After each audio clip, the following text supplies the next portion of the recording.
Barcina Go Home lelo esanguratsuarekin milaka herritarrek Yolanda Barcina eta Enrique Mayaren dimisioa eskatu zuten larunbatean Iruñeko kaleetan.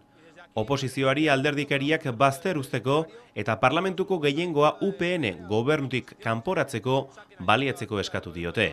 Antolatzaileen arabera, 10.000 herritarrek parte hartu zuten manifestazioan. Ordea, 6.000 izan ziren udaltzaingoaren esanetan. Nafarroako gobernuaren egungo politiken aurrean protesta egin eta Nafarroako kutxako dieten auziak eragindako asaldura kaleetan islatu zuten manifestazioan parte hartu zuten herritarrek. Langabeen elkarteek, hipotekek kaltetutakoen plataformak eta oinarrizko errentaren legeak kaltetutako pertsonek deitu zuten manifestaziora, eta arekin bat egin zuten ELA, LAB, CGT, EILAS, N eta 3 sindikatuek. Poliziaren presentzia handia izan arren etzen istilurik izan.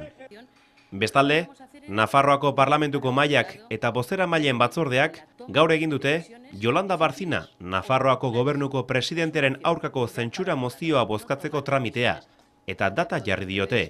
Apirilaren 18an bozkatuko dute.